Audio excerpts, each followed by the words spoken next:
bertanya, saat ini saya sudah bersama dengan Kakak Teddy. Beliau adalah salah satu anggota komunitas dari mahasiswa pencinta alam Uilindo Teknik Informatika Sistem Informasi.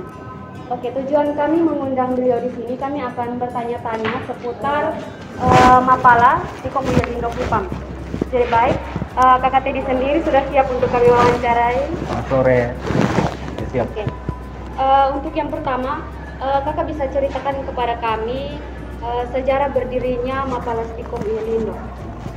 Jadi Mapala Stikom ini dulunya sudah ada di kampus Stikom Uilindo Kupang ini tahun 2010.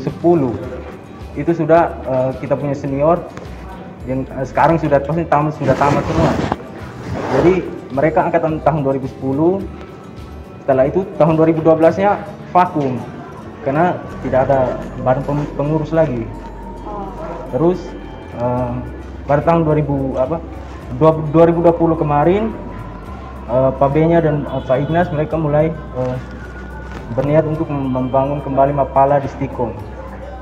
Jadi yang pertama awal-awal latihan ini paling kami ini Meli, Angel itu jalan-jalan sampai begini. Dalam kegiatan-kegiatan di Mapala ini ada temukan kendala-kendala apa saja dalam kegiatan? Kalau kendalanya kami, kalau kendala di lapangan, tentunya kita pasti ada lah. Kegiatan kita kan di alam, jadi pasti tentang tekanan psikologi kan begitu pasti ada. Tekanan psikologi, terus kemampuan teknis.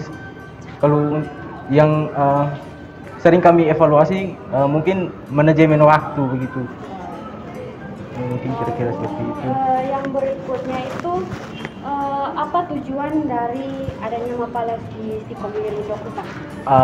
Tujuannya menjadi suatu komunitas yang benar-benar menumbuhkan rasa kepencinta alaman begitu kepada mahasiswa Stikom Uilindo, agar mahasiswa Stikom Uilindo Kupang bisa lebih termotivasi untuk kita hidup di bumi ya. Jadi namanya ciptaan Tuhan ya, jelas kita menghargai itu semua sebagai ciptaan Tuhan.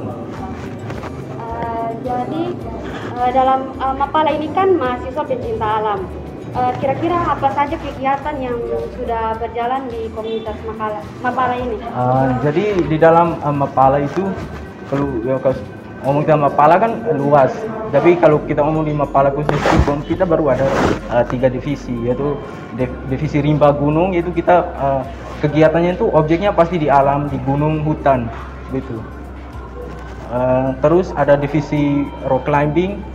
Kegiatannya kita bisa panjat tebing sama turun, itu namanya rappelling, atau kita bisa cruising, teknik naik gitu. Terus ada lagi satu konservasi lingkungan hidup, tapi sejauh ini kegiatan di divisi konservasi lingkungan hidup ini belum terlalu terlaksana dengan baik gitu. Mungkin kami lebih banyak diskusi, beda-beda buku begitu mungkin. Lalu yang berikut Kak, persyaratan apa saja untuk kami bisa bergabung ke komunitas Mapala? Kalau persyaratan untuk menjadi satu anggota Mapala yang boleh dikatakan matang, itu sebenarnya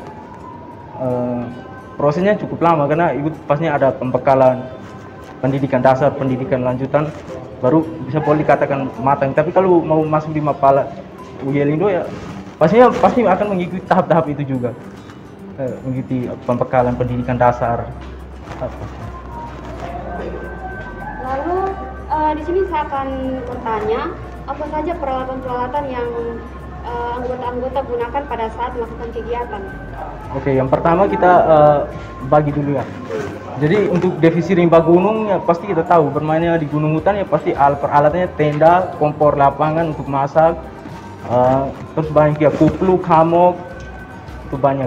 Terus kalau peralatan panjat tebing pasti kita tahu tali untuk manjat kan, karabiner, figur, terus webbing. Lalu rimba gunung ditambah dengan peta dan kompas.